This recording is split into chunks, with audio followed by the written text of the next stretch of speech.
जय हिंद, जय भारत। युग दृष्टा भगत सिंह की अमर क्रांति यात्रा के 40वें पड़ाव पर आप सबका स्वागत है दोस्तों। पिछली बार आपने देखी sergeant Terry, SP political CID mister Jenkin और हथियार विशेषज्ञ रॉबर्ट चर्चिल की गवाही, जिन्होंने यह साबित करने की कोशिश की कि जिस पिस्तौल से सैंडर्स पर गोलियां चलाई गई थी वही पिस्तौल असेंबली में बम फेंकने के बाद भगत सिंह के पास से बरामद हुआ था। दोस्तों, उनके बयानों में कई लूप होल्स थे, लेकिन उनको क्रॉस एग्जामिन करने वाला कोई अदालत में था नहीं, क्योंकि भगत सिंह और उनके साथियों ने फैसला किया था कि ना वे स्वयं अदालत जाएंगे, ना उनकी ओर से उनका कोई वकील ही प्रोसिक्यूशन के विटनेसेस को क्रॉस एग्जामिन करेगा।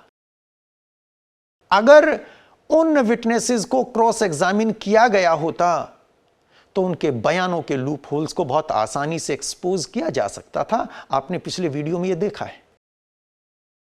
आज बात करेंगे उन गवाहों की जिनका दावा था कि उन्होंने भगत सिंह को सैंडर्स का कत्ल करते हुए देखा था। इनमें पहला नाम था सरकारी गवाह नंबर 34 अब्दुल्ला का, जो एक कार ड्राइवर था। स्पेशल ट्रिब्यूनल के आगे इसकी गवाही होती है 3 जुलाई 1930 को। अपने बयान में अब्दुल्ला कहता है कि सैंडर्स के कत्ल वाले दिन मैं मोटर कार में जा रहा था। कार का मालिक कमालुद्दीन और कमालुद्दीन का रिश्तेदार हबीबुल्ला भी कार में थे। मैं कार चला रहा था। कमालुद्दीन मेरे साथ वाली सीट पर और हबीबुल्ला पीछे वाली सीट पर बैठा था। अब्दुल्ला कहता है कि जब हम कचहरी चौक से निकलकर तहसील बिल्डिंग के आगे से निकल रहे थे तो एक व्यक्ति को डीएवी कॉलेज की बिल्डिंग के पास खड़े देखा और दूसरे को शीशम के पेड़ के नीचे पुलिस के दफ्तर के पास खड़े देखा। दोस्तों, मेरे पीछे यह नक्शा है। इस नक्शे को आपने इस सीरीज के पार्ट नंबर 2 में भी देखा होगा। इस नक्शे को प्रोसिक्यूशन ने इस मुकदमे में इस्तेमाल किया था। यह उस जगह का नक्शा है जहां पर सैंडर्स का वध हुआ था। अब्दुल्ला कहता है कि कचहरी चौक से, यह कचहरी चौक है, कि यहां से निकलकर हम अपनी कार से तहसील के सामने से, यह तहसील है, तहसील के सामने से आगे जा रहे थे।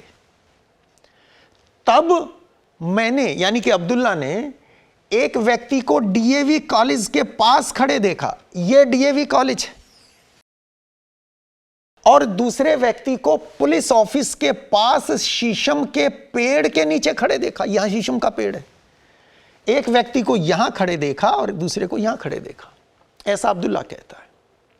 आगे वो कहता है कि इतने में एक अंग्रेज पुलिस अफसर को लाल रंग की मोटरसाइकिल पर पुलिस के दफ्तर से निकलते देखा। एक अंग्रेज पुलिस अफसर है, यह पुलिस ऑफिस है, यहां से मोटरसाइकिल पर, लाल रंग की मोटरसाइकिल है, उस पर एक अंग्रेज पुलिस अफसर निकलता है। ऐसा कहना है सरकारी गवाह अब्दुल्ला का। कहता है कि जब साहब पुलिस दफ्तर के फाटक से बाहर आया तो उस व्यक्ति ने, जो शीशम के पेड़ के नीचे खड़ा था, पिस्तौल से साहब पर गोली चलाई। गोली लगने पर साहब गिर गया। उसकी एक टांग मोटरसाइकिल पर जबकि दूसरी उसके नीचे थी।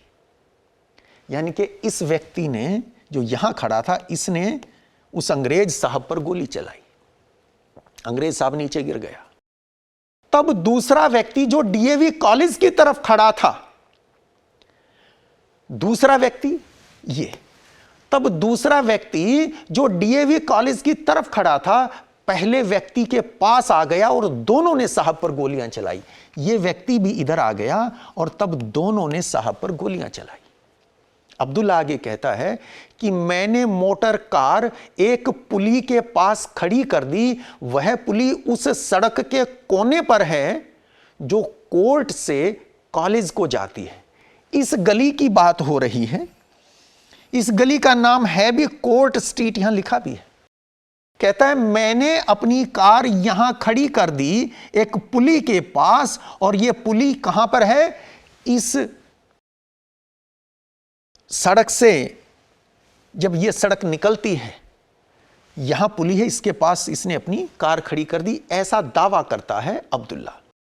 कहता है वे दोनों व्यक्ति उस पुली के पास से कॉलेज की तरफ दौड़े थे। कौन दोनों? ये दोनों व्यक्ति जिन्होंने इस अंग्रेज अफसर पर गोली चलाई, ये इस पुली के पास से कॉलेज की तरफ दौड़े थे। तीसरा व्यक्ति जो साइकिल लिए उसी पुली के पास खड़ा था, एक तीसरा व्यक्ति भी है जो साइकिल लिए इसी पुली के पास खड़ा था, वो भी साइकिल पर सवार होकर उन दोनों से आगे आगे चला गया। एक तीसरा व्यक्ति है जो साइकिल लिए खड़ा है और साइकिल पर सवार होकर वो भी इसी गली में आगे निकल जाता है और इन दोनों व्यक्तियों से पहले निकलता है, इनसे आगे निकलता है, ऐसा दावा है अब्दुल्ला का। तब एक मोटा सा अंग्रेज पुलिस अफसर, एक मोटा सा अंग्रेज पुलिस अफसर और एक पुलिस वाला सिख पुलिस दफ्तर से बाहर निकलते हैं और हत्यारों के पीछे दौड़ते हैं। अब्दुल्ला जो यहां कहता है कि मेरी कार यहां खड़ी है, मैंने देखा कि एक मोटा सा अंग्रेज पुलिस अफसर और एक सिख पुलिस वाला, ये दोनों भी यहां पुलिस दफ्तर से बाहर निकलते हैं और उन दोनों के पीछे जिन दोनों ने उस अंग्रेज साहब पर गोलियां चलाई थी, उनके पीछे पीछे ये लोग दौड़ते हैं इसी तरफ। जब दोनों हत्यारे कॉलेज के अहाते के द्वार में दाखिल होने लगे तो अंग्रेज पुलिस अफसर ने उन्हें गिरफ्तार करना चाहा। अब्दुल्ला कहता है यहां पर एक गेट लगा है, यहां डीएवी कॉलेज के प्रिंसिपल का घर है, इस गेट से आप डीएवी कॉलेज के कंपाउंड में जा सकते हैं। फ्रंट में गेट है, ये साइड गेट है। अब्दुल्ला कहता है कि जब वे दोनों यहां से इस अहाते में, इस कंपाउंड में एंटर करने लगे तो वो जो एक अंग्रेज पुलिस अफसर मोटे वाला और उसके साथ एक सिख पुलिस वाला जो यहां से निकल के इन दोनों के पीछे भागे थे, उनमें से उस मोटे अंग्रेज पुलिस वाले ने इनको गिरफ्तार करना चाहा उस समय जब ये यहां से अंदर एंटर होने वाले थे। तब एक व्यक्ति ने साहब पर गोली चलाई। इन दो में से एक ने उस अंग्रेज पुलिस अफसर पर गोली चलाई और साहब गिर गया, साहब बाहर ही गिर गया। सिख पुलिसमैन अंदर चला गया इनके पीछे पीछे, ऐसा अब्दुल्ला का कहना है। तब अंदर से मैंने गोली चलने की आवाज सुनी। दोस्तों, अब्दुल्ला के बयान को ध्यान से सुनना, क्योंकि उसको अदालत ने बड़ा भरोसेमंद गवाह कहा है और उसकी गवाही में एक नहीं अनेक बातें हैं जो झूठी साबित होती हैं। वो कहता है कि मैं अपनी मोटर कार से उतरा और साहब की मोटरसाइकिल की तरफ गया। यहां उसने कहा है कि मैंने अपनी मोटर कार रोक दी थी, मैं कार से उतरा और साहब की मोटरसाइकिल की तरफ गया। वो साहब जो यहां गिरा था मोटरसाइकिल से गोली लगने के बाद, कहता है मैं यहां से इसकी मोटरसाइकिल की तरफ गया जिसकी मशीन अभी तक चल रही थी। मैंने मशीन को बंद कर दिया और साहब को एक तरफ किया। साहब को कोई होश नहीं था, लेकिन वह सांस ले रहा था। इतने में कुछ व्यक्ति मौके पर आ गए और पुलिस वाले सिख को एक सिपाही बाजुओं का सहारा देकर उठाकर ला रहा था। वो जो सिख पुलिस वाला डीएवी कॉलेज के अहाते में चला गया था उन दोनों के पीछे पीछे, उसको एक पुलिस वाला बाजुओं का सहारा देकर उठाकर लेकर आ रहा था, ऐसा कहना है अब्दुल्ला का। और सड़क के किनारे पर, कॉलेज के कोने पर लिटा दिया, उसके मुंह में पानी डाला गया। यहां कहीं लिटा दिया गया और उसके मुंह में पानी डाला गया। उसकी टांग से खून बह रहा था। 2-3 अंग्रेज पुलिस अफसरों ने मुझे आदेश दिया कि मैं अपनी कार में घायल साहब को अस्पताल ले जाऊं। मैंने साहब को कार की पिछली सीट पर लिटा दिया। मैं कमालुद्दीन हबीबुल्ला और पुलिस के 3 सिपाही साहब को मेयो अस्पताल में ले गए। जब हमने साहब को कार में डाला तब वह मर चुका था। जब हम कार में साहब की लाश ले जा रहे थे तब पुलिस वाला सिख सड़क पर लेटा हुआ ही पड़ा था, यहां पर। अब एक बात सोचिए, अगर अब्दुल्ला का बयान सही है तो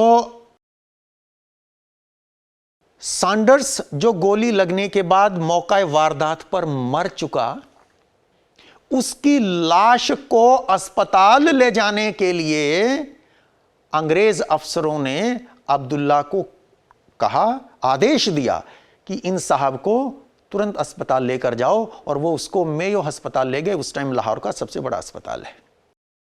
लेकिन उसी अंग्रेज सरकार की पुलिस में वो जो सिख पुलिस वाला था चानन सिंह, वो उन्हीं का साथ दे रहा था। उसको गोली लगी थी, उसको अस्पताल ले जाने की अंग्रेजों को सुध नहीं आई। वो वहीं सड़क पर लेटा हुआ है, वो जिंदा है, उसको अस्पताल नहीं पहुंचाया गया। उसको अस्पताल ले जाते तो वो शायद बच गया होता। लेकिन अंग्रेजों को उस कार में अंग्रेज अफसर की लाश को ले जाना मंजूर था, लेकिन वो हिंदुस्तानी जो उन्हीं की सेवा कर रहा था, उन्हीं की खिदमत कर रहा था, उसको सड़क पर मरने के लिए छोड़ दिया। अब्दुल्ला कहता है कि हम अस्पताल से वापस घटनास्थल पर नहीं आए। वह व्यक्ति जो शीशम के पेड़ के नीचे खड़ा था और जिसने पहली गोली चलाई, यानी राजगुरु, यहां जो शीशम के पेड़ के नीचे खड़ा था दोस्तों, वो राजगुरु थे। कहता है कि वो गंदमी सांवले रंग और छोटे कद का था। दूसरा व्यक्ति जिसने गोली चलाई यानी भगत सिंह, लंबे कद, गोरे रंग के खूबसूरत नौजवान थे, ऐसा अब्दुल्ला कहता है। वो यहां डीएवी कॉलेज के पास खड़े थे। आगे कहता है कि मैं नहीं कह सकता कि दोनों ने किस तरह के कपड़े पहने हुए थे। जब मैंने पहले व्यक्ति को गोली चलाते हुए देखा तब मेरी कार उससे 8-9 कदम की दूरी पर थी। यह फासला कहीं 8-9 कदम का रहा, ऐसा वो कहता है। फिर दूसरे कातिल को भी गोली चलाते देखा। हमारी मोटर कार से लगभग 4 कदम की दूरी से दोनों कातिल कॉलेज की तरफ गए थे। यहां से जब गए तो कहता है कि हमारे बीच में 4 कदम की दूरी थी। मेरा बयान कत्ल के चौथे दिन दर्ज हुआ था। कत्ल के दिन उसका बयान दर्ज नहीं हुआ, ऐसा वो मानता है। चौथे दिन में दर्ज हुआ। अब्दुल्ला के बयान में और दूसरे चश्मदीद गवाहों के बयानों में कई कॉन्ट्राडिक्शंस थी। देख लेते हैं। एक और चश्मदीद गवाह है, गवाह नंबर 36, कांस्टेबल मोहम्मद इब्राहिम। इसकी गवाही होती है ट्रिब्यूनल के आगे 5 जुलाई 1930 को। इसने ट्रिब्यूनल को बताया कि 17 दिसंबर 1928 को, जिस दिन सैंडर्स का वध हुआ लाहौर में, लगभग 4:30 बजे वो पुलिस ऑफिस के बरामदे में खड़ा था। यह पुलिस ऑफिस है, इसके बरामदे में कहीं वो खड़ा होने का दावा करता है और कहता है कि उसने सैंडर्स पर गोली चलाते हुए राजगुरु और भगत सिंह को देखा था। इसको यहां से दोनों गोली चलाते हुए दिखाई दिए, ऐसा इसका कहना है। वो कहता है कि head constable Chanan Singh gate के बाहर भागा। यहां कहीं हेड कांस्टेबल चानन सिंह है, वो गेट के बाहर भागता है। मैं भी उसके पीछे भागा। चानन सिंह भागा और उसके पीछे मोहम्मद इब्राहिम कहता है कि मैं भी उसके पीछे भागा। दोनों हमलावर डीएवी कॉलेज के अंदर भागे। यहां से दोनों डीएवी कॉलेज के अंदर भागे। चानन सिंह और मैं भी उनके पीछे डीएवी कॉलेज में भागे। दोस्तों, सुखदेव ने मुकदमे की प्रोसीडिंग्स फाइल के पेज नंबर 387 पर उसके इस दावे को गलत बताया है। मोहम्मद इब्राहिम आगे कहता है कि मैं डीएवी कॉलेज में 2-3 कदम ही गया था कि एक तीसरे व्यक्ति ने, यानी चंद्रशेखर आजाद ने, चानन सिंह पर गोली चलाई। देखिए, अब्दुल्ला ने अपने बयान में तीसरे व्यक्ति की बात की है जो साइकिल पर इन दोनों से आगे भागा था, वो तीसरा व्यक्ति जयगोपाल था। और मोहम्मद इब्राहिम जिस तीसरे व्यक्ति की बात कर रहा है वो है क्रांतिवीर चंद्रशेखर आजाद, जो भगत सिंह और राजगुरु को कवर देने के लिए यहां डीएवी कंपाउंड में खड़े थे तैनात, कि जैसे ये दोनों आगे भागेंगे, इनके पीछे अगर कोई पुलिस के लोग आते हैं तो उनको रोकने का काम हिमालय जैसे हौसले वाले क्रांतिवीर चंद्रशेखर आजाद कर रहे थे। यह कहता है कि उस तीसरे व्यक्ति ने चानन सिंह पर गोली चलाई। गोली लगते ही चानन सिंह गिर गया था। मैं डीएवी कॉलेज से बाहर आ गया, मोहम्मद इब्राहिम बाहर आ गया, और जहां ट्रैफिक इंस्पेक्टर WJ फर्न खड़ा था वहां जाकर खड़ा हो गया। तब चानन सिंह डीएवी कॉलेज के गेट से बाहर आया और गिर गया। मोहम्मद इब्राहिम पहले ही बाहर आ गया, और उसके बाद जब चानन सिंह को गोली लगी तो उसके बाद कहता है, मोहम्मद इब्राहिम कहता है कि चानन सिंह भी बाहर आया और बाहर आकर गिर गया। मैंने चानन सिंह को उठाया। मेरी मदद से 1-2 कदम चलने के बाद वो ये कहते हुए गिर गया कि हाय मैं मर गया। तब उसे वहां पहुंचे अन्य पुलिस वालों की मदद से उठाया और वहां सड़क पर ले जाकर रख दिया जहां एक कार खड़ी थी। वो कार यहां खड़ी बताई गई है, और कहता है वहां जहां कार खड़ी थी वहां सड़क पर ले जाकर कहीं यहां या यहां उसे रख दिया जैसे कोई सामान था। मोहम्मद इब्राहिम ने चानन सिंह के बारे में यह भी कहा था कि चानन सिंह वर्दी में नहीं था। दोस्तों, ट्रैफिक इंस्पेक्टर फर्न जो सरकारी गवाह नंबर 46, उनकी गवाही हुई थी 8 जुलाई 1930 को। फर्न की गवाही को देखें तो उसने सैंडर्स पर गोलियां चलाते हुए भगत सिंह और राजगुरु को बहुत ही करीब से देखा था और उन दोनों का पीछा भी किया था। फर्न अपनी गवाही में कहता है कि जब सैंडर्स डीएवी कॉलेज के समीप सड़क के एक तरफ बिजली के खंभे के पास पहुंचे तो मैंने 2 व्यक्तियों को उन पर गोली चलाते देखा। यहां शीशम का पेड़ है, यहां कहीं कोई बिजली का खंभा भी होगा। कि जब सैंडर्स वहां पहुंचे तो मैंने 2 व्यक्तियों को उन पर गोली चलाते देखा। गोली लगने के बाद मिस्टर सैंडर्स जमीन पर गिर गए। वे दोनों लोग उन पर गोलियां चलाने लगे। फिर वे कोर्ट स्ट्रीट की तरफ दौड़े। यह सड़क, इस सड़क का नाम कोर्ट स्ट्रीट है। कहता है कि वे दोनों गोलियां चलाने वाले इस कोर्ट स्ट्रीट की तरफ दौड़े। मैं उनमें से एक के पीछे दौड़ा। मैंने दूसरे व्यक्ति का ख्याल छोड़ दिया था। मेरे पीछे चानन सिंह दौड़ा। जब हम कोर्ट स्ट्रीट में थोड़ी दूर गए तो वह व्यक्ति मुड़ा और मुझ पर गोली चलाई। कौन मुड़ा? जिसका पीछा फर्न कर रहा था। फर्न मानता है कि 2 में से एक का ख्याल तो मैंने छोड़ दिया था, मैं दूसरे के पीछे था। वो पीछे मुड़कर उस दूसरे व्यक्ति ने मेरे पर गोली चलाई। मैं झुक गया और गोली मुझे नहीं लगी। यहां कहीं ऐसा हुआ उसके अनुसार। मैं निरंतर उसके पीछे दौड़ता चला गया। मेरा पैर सड़क किनारे एक छोटी सी नाली में फिसला और मैं बड़े जोर से गिरा। यहां कहीं सड़क के किनारे पे नाली होगी, कहता है मेरा पैर उसमें फिसला और मैं जोर से गिरा। तब उस व्यक्ति ने फिर मुझ पर गोली चलाई, पर वह मुझे नहीं लगी। यानी कि दूसरी बार उस व्यक्ति ने उस पर गोली चलाई। जब मैं उठ रहा था तो मैंने देखा कि चानन सिंह मेरे पास से गुजरकर कोर्ट स्ट्रीट में डीएवी कॉलेज के गेट की तरफ भागा। यहां कहीं ट्रैफिक इंस्पेक्टर फर्न गिरा और कहता है कि मेरे पीछे से चानन सिंह निकल के भागा इस गेट की तरफ। चानन सिंह प्रिंसिपल के बंगले के गेट से अंदर गया। मैंने उसको आवाज देकर कहा अंदर मत जाओ। उसके तुरंत बाद अंदर से एक गोली चलने की आवाज आई। उसके बाद चानन सिंह बाहर आया। उसकी दाईं टांग की जांघ से बहुत खून बह रहा था। वह मेरे पास आया और कहा साहब मर गया।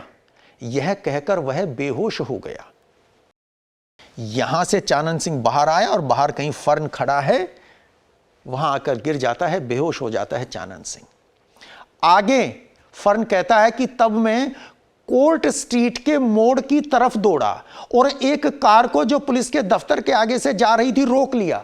यानी कि यहां से कार जा रही थी और मैंने उस कार को रोक लिया। फर्न आगे कहता है, मैंने जिस व्यक्ति का पीछा किया उसका कद 5 फुट 5-6 इंच रहा होगा। उसने क्रिस्टी टोपी, कोट, सफेद पायजामा, तस्मे वाले काले जूते पहन रखे थे। जब मैं गिर गया था तब मैंने उसके कपड़े नजदीक से देखे थे, इतना नजदीक से कि जूते तस्मे वाले थे, फर्न को दिखाई दे गए। दूसरा व्यक्ति कुछ लंबा था, उसने भी वैसी ही पोशाक पहनी हुई थी। जहां तक मुझे ज्ञात है उसने मुझ पर गोली नहीं चलाई थी। फर्न का कहना है कि जिस व्यक्ति का कद 5 फुट 5-6 इंच था उसने मुझ पर गोली चलाई थी। जो दूसरा व्यक्ति लंबा था उसने मुझ पर गोली नहीं चलाई थी। छोटे कद वाले ने यानी राजगुरु ने निशाना लगाया था, पर यकीन से नहीं कह सकता कि गोली उसी की पिस्तौल से आई थी या नहीं, ऐसा फर्न का कहना है। अब इन तीनों के बयानों का पोस्टमार्टम कर लेते हैं। कितनी विरोधाभासी बातें वहां कही जा रही थी। 3 की गवाही इन चश्मदीद गवाहों की हुई। इनसे पहले जयगोपाल जो साइकिल लेकर इनसे आगे भागा था उसकी गवाही हो चुकी। वो गद्दार था जो सैंडर्स वध में शामिल था, लेकिन लोभ लालच से, भय से अंग्रेजों के साथ मिल गया था, सरकारी गवाह बन गया था। उसकी गवाही पहले आप देख चुके हैं। जयगोपाल ने अपने बयान में कहा था कि फर्न पर गोली भगत सिंह ने चलाई थी, जबकि फर्न के अनुसार उस पर गोली छोटे कद वाले यानी राजगुरु ने चलाई।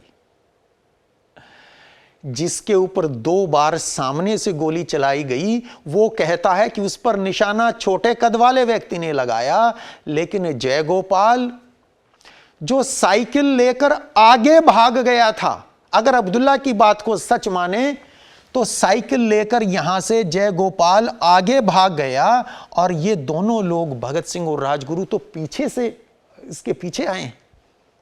वो आगे भाग रहा था या पीछे मुड़कर देख रहा था कि फर्न पर गोली कौन चला रहा है। वो कहता है कि फर्न पर गोली भगत सिंह ने चलाई थी। याद कीजिए सरकारी गवाह अब्दुल्ला का बयान। वो कहता है कि साइकिल वाला तीसरा व्यक्ति यानी जयगोपाल साइकिल पर सवार होकर उन दोनों से आगे चला गया था। नेक्स्ट कॉन्ट्राडिक्शन देखिए। जयगोपाल अपने बयान में कहता है कि वह साइकिल पर सवार होकर नहीं बल्कि उसे हाथ से खींचकर ले जा रहा था, क्योंकि वो साइकिल के खराब होने का नाटक कर रहा था। यहां जब खड़ा था जयगोपाल तो वो साइकिल खराब हो गया है, ठीक कर रहा है, ऐसा नाटक कर रहा है, क्योंकि जयगोपाल को काम दिया गया था कि वो ध्यान रखे स्कॉट जैसे ही बाहर निकले इशारा करके बता दें ताकि ये स्कॉट पर गोलियां चला दे। मारने स्कॉट को गए थे। जयगोपाल ने सैंडर्स जब बाहर आया इशारा करके कहा कि स्कॉट आ गया है। खैर वो बात हम भाग 2 में पहले डिस्कस कर चुके, दोबारा उस पर चर्चा नहीं करेंगे। जयगोपाल कहता है कि चूंकि मैं तो साइकिल के खराब होने का नाटक कर रहा था इसलिए साइकिल पर सवार होकर नहीं गया, उसको घसीटते हुए गया था। और अब्दुल्ला कहता है कि वो साइकिल पर सवार होकर गया था और इन दोनों से आगे गया था। नेक्स्ट, जयगोपाल के अनुसार भगत सिंह ने खाकी निकर पहनी थी, जबकि फर्न कहता है कि उस लंबे कद वाले व्यक्ति ने भी यानी भगत सिंह ने भी छोटे व्यक्ति जैसी पोशाक पहनी हुई थी। और फर्न कहता है कि मैंने तो बहुत करीब से देखा था उस छोटे कद वाले व्यक्ति को, उसने सफेद पायजामा पहन रखा था। तो फिर तो भगत सिंह ने भी सफेद पायजामा पहन रखा था, क्योंकि फर्न कहता है कि दोनों की पोशाक एक जैसी थी, जबकि जयगोपाल के अनुसार भगत सिंह ने खाकी निकर पहनी थी।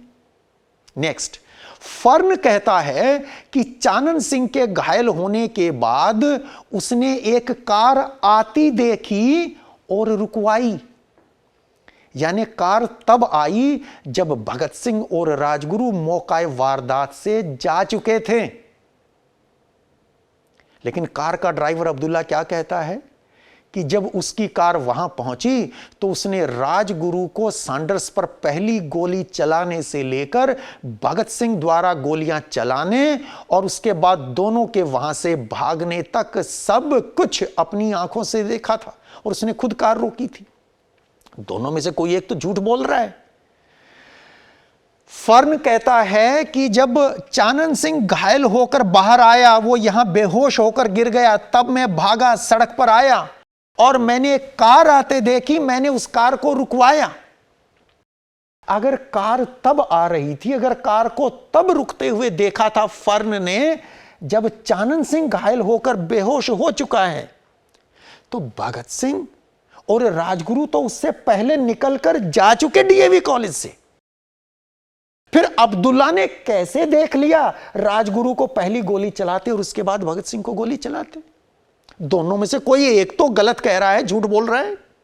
नेक्स्ट, मोहम्मद इब्राहिम, कांस्टेबल मोहम्मद इब्राहिम, वो कहता है कि चानन सिंह के पीछे वो भागा।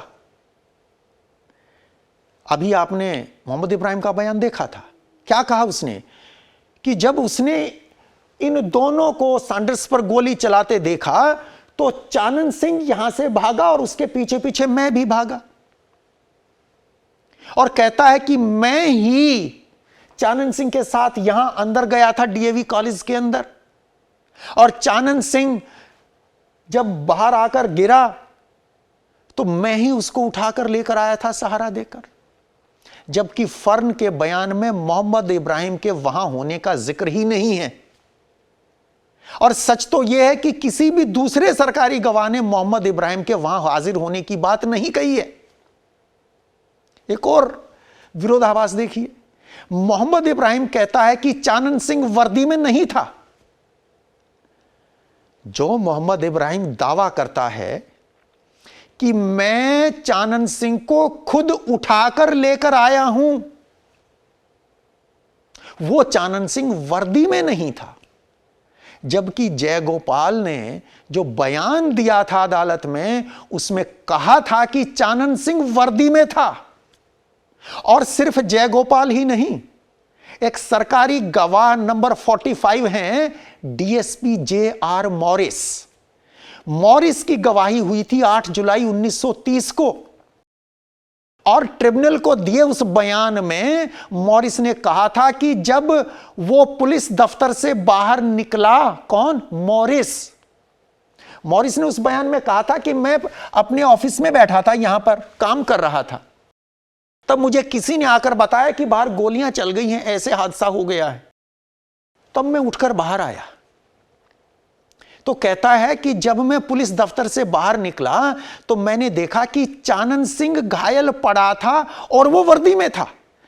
यानी कि मॉरिस जब आया है तब चानन सिंह घायल हो चुका और वो बाहर सड़क पर लिटा दिया गया है। और डीएसपी मॉरिस का कहना है कि चानन सिंह वर्दी में था। डीएसपी मॉरिस कहता है चानन सिंह वर्दी में। वो गद्दार जयगोपाल कहता है कि चानन सिंह वर्दी में। और वो पुलिस कांस्टेबल मोहम्मद इब्राहिम जो दावा करता है कि घायल चानन सिंह को मैं ही कंधे पर उठाकर लाया था, वो कहता है वो वर्दी में नहीं था। आगे देखिए, अब्दुल्ला का बयान इस ट्रिब्यूनल से पहले स्पेशल मैजिस्ट्रेट की अदालत में भी हुआ था। तब उसने कहा था कि मैंने साहब की मोटरसाइकिल को बंद करना चाहा पर बंद नहीं कर सका और फर्न साहब ने बंद किया। और ट्रिब्यूनल के सामने क्या कहा? अभी आपने सुना था कि मैं कार से उतरकर साहब की मोटरसाइकिल के पास गया, उसकी मशीन अब भी चल रही थी, मैंने उसे बंद किया। जबकि स्पेशल मैजिस्ट्रेट के आगे कह चुका कि मैंने बंद करने की कोशिश की, मुझसे बंद हुई नहीं, तब फर्न साहब ने बंद की थी। और जब उसका ध्यान ट्रिब्यूनल में इस विरोधाभासी बयान पर दिलाया गया तो कहता है कि मैंने स्पेशल मैजिस्ट्रेट की अदालत में जो बयान दिया था वही सही था, ना कि वो जो मैंने आज कहा है कि मैंने मोटरसाइकिल बंद की। दोस्तों, खुद को चश्मदीद गवाह कहने वाले सरकारी गवाह अब्दुल्ला, मोहम्मद इब्राहिम और फर्न के साथ उस गद्दार जयगोपाल की गवाही आपने देखी। कितने विरोधाभास हैं इनके बयानों में। अगर अदालत में भगत सिंह और उनके साथियों के वकील खड़े होते और वो इन्हें क्रॉस एग्जामिन करते, इनके बयानों को तार तार कर दिया होता। क्या आसानी से फिर भी भगत सिंह को फांसी दी जाती? सही है, भगत सिंह राजगुरु ने सैंडर्स को मारा। Yes, it's historically true. हम जानते हैं इस बात को, हम मानते हैं इस बात को। और हमारा ऐसा मानने का कारण यह नहीं है कि उस ट्रिब्यूनल ने यह फैसला दिया था, बल्कि वजह यह है कि भगत सिंह के निकट साथियों ने अपने संस्मरणों में वर्षों बाद इसके बारे में विस्तार से लिखा है। हम उनकी बात पर विश्वास करते हैं, भरोसा करते हैं। लेकिन अदालत में सरकारी गवाहों के द्वारा इसे साबित करना था, और वो साबित करना आसान नहीं था, क्योंकि फर्जी गवाह खड़े किए गए थे। अगर वहां पर वकील होते बचाव पक्ष के, तो इन फर्जी गवाहों के झूठ को बेनकाब आसानी से कर दिया होता। इन चार में से किस पर विश्वास करें? कोई भी काबिल विश्वास नहीं है। चार और चश्मदीद गवाह थे। ये थे अब्दुल्ला के साथ कार में होने का दावा करने वाले सरकारी गवाह नंबर 101 हबीबुल्ला, गवाह नंबर 102 कमालदीन, और सरकारी गवाह नंबर 47 फकीर सैयद वहीदुद्दीन, और सरकारी गवाह नंबर 180 गंडा सिंह। इन चारों की गवाही के बारे में विस्तार से जानकर क्या करेंगे, समय काफी हो गया है। इतना ही कहना काफी होगा कि इनकी गवाही को तो उस ट्रिब्यूनल ने ही भरोसे के लायक नहीं माना जो ट्रिब्यूनल भगत सिंह और उनके साथियों को उनकी गैर हाजिरी में मुकदमा चलाकर फांसी चढ़ाने पर तुला हुआ था। और सच तो यह है कि इन सातों चश्मदीद गवाहों में कोई भी गवाह ऐसा नहीं है जिसकी गवाही शक के दायरे से बाहर हो। फिर बचता है एक गद्दार जयगोपाल, सरकारी गवाह जयगोपाल। उसकी अकेले की गवाही के सहारे फांसी दी भी नहीं जा सकती। अप्रूवर की गवाही अकेली काफी नहीं होती, क्योंकि अप्रूवर तो खुद उस घटना में शामिल था, वो तो स्वयं आरोपी था। फिर पुलिस के डर से, लोभ लालच से अपनी जान बचाने के लिए वो पुलिस की भाषा में बयान दे सकता था, लिहाजा अकेले उसके बयान पर सजा नहीं हो सकती थी। इसलिए 7 इंडिपेंडेंट आई विटनेस खड़े किए गए। और ये कितने इंडिपेंडेंट थे और कितनी गवाही इनकी सच थी, इन 3 गवाहों की गवाही का हाल आपने खुद देखा है। दोस्तों, इसके बाद 10 जुलाई 1930 को ट्रिब्यूनल ने 18 में से कुल 15 अभियुक्तों पर चार्जेस फ्रेम कर दिए और 3 को छोड़ दिया गया था। लेकिन इस पर बात करेंगे अगली बार।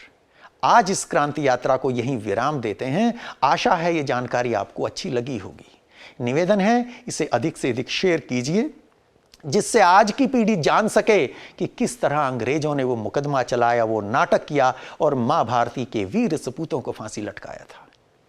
यदि चैनल को अभी तक सब्सक्राइब नहीं किया है तो अब कर लीजिए और बेल आइकन प्रेस करना मत भूलिएगा, ताकि नए वीडियो के नोटिफिकेशन समय पर मिल सके।